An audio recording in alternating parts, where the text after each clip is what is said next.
Donna Bordeaux with CalculatedMoves.com. Let's talk a little about automation today. There are a lot of schools of thought on how to make things run smoothly in your business, and many times they're overlooked.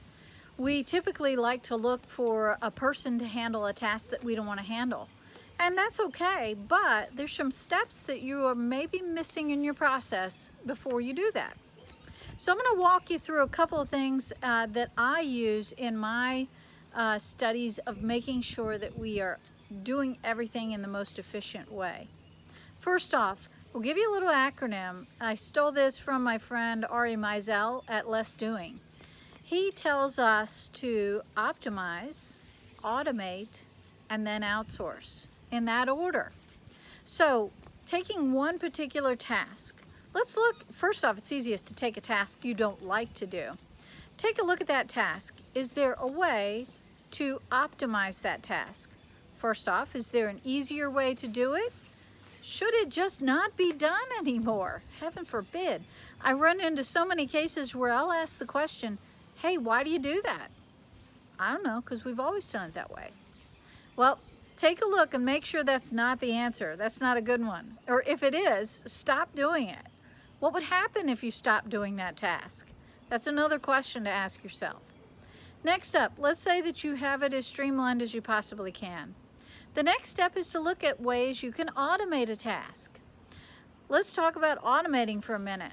Many people do not take a lot of looks at how to automate and get rid of things. So for an example, let's say you get a new client, and every time you get a new client, you need to tell your staff that they are coming on board and give them a small brief about that. Maybe you need to set up a project in your project management system, and maybe you'd like to send them a thank you card. All right, did you know that almost all of that process should be automatically done?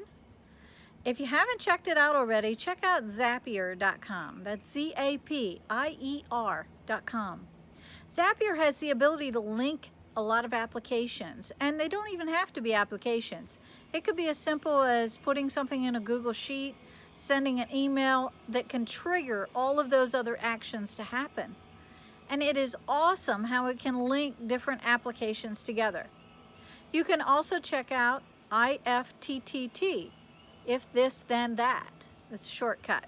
IFTTT also has a lot of triggers and automations that you can utilize. Some cool stuff like when I head to a particular location. If I head to church on Sunday, please silence my phone. It can do that automatically for you. It'll detect the location you're in and silence your phone.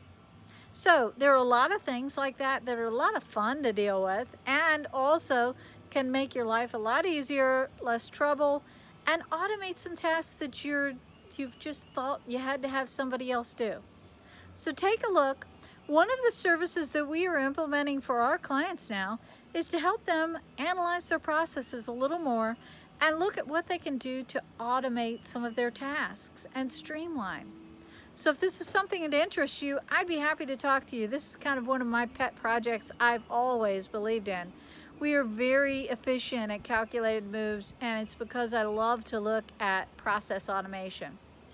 If you have any questions, let us know. Please remember to subscribe to our YouTube channel right here in the link. And also you can check out our blog at calculatedmoves.com/blog. I'd love to hear from you. Tell us what you're automating today.